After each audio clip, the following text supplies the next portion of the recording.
আসসালামু আলাইকুম সুপ্রিয় দর্শক শ্রোতা, আশা করি আপনারা ভালো আছেন। দেখতে পাচ্ছেন পুডিংটা কত সুন্দর হয়েছে। আজকে আমি বানিয়ে নিচ্ছি ক্যারামেল পুডিং।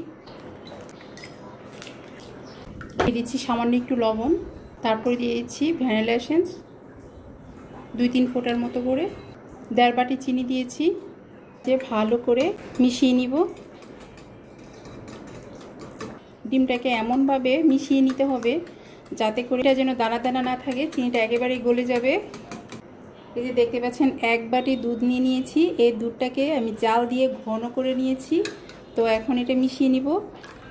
দুধটা কিন্তু খুব ঠান্ডা হয়ে আছে। এখন দুধের সাথে ভালো করে মিশিয়ে নিব ডিমের মিশ্রণটা। তো আমি খুব ভালো করে মিশিয়ে নিয়েছি। এখন ক্যারামেলটা তৈরি করে নিব। আমি চিনি দিয়ে দিচ্ছি। চুলার আঁচটা একটু হাই হিটে ছিল, যে কারণে সামান্য একটু পুড়ে গেছে, তবে সঙ্গে সঙ্গে আমি কমিয়ে দিয়েছি। এখন নামিয়ে নিয়েছি, কারণ নামিয়ে না নিলে পরে দেখা যায় পুড়ে একেবারে তিতে হয়ে যাবে। খুব ভালো করে চিনির ক্যারামেলটা বসে গেছে। এখন আমি ডিম আর দুধের যে মিশ্রণটা নিয়েছিলাম সেটা ভালো করে ছেঁকে এই মোল্ডের মধ্যেই বসিয়ে দিব।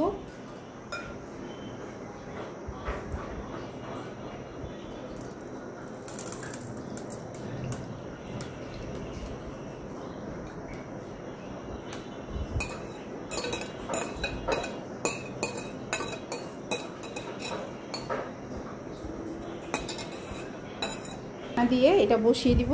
এই বাটিটা নিয়েছি পুডিং করার জন্যই, এজন্য এটার সাথে ঢাকনাও আছে। আজকে আমি কড়াইয়ের মধ্যে এটা ভাপে দিব। পানিটা আগে থেকে সিদ্ধ করে নিয়েছি। এখন ঢাকনা দিয়ে দিব। তো আমার পুডিংটা মনে হয় হয়ে গেছে, তারপর একটু দেখে নিই।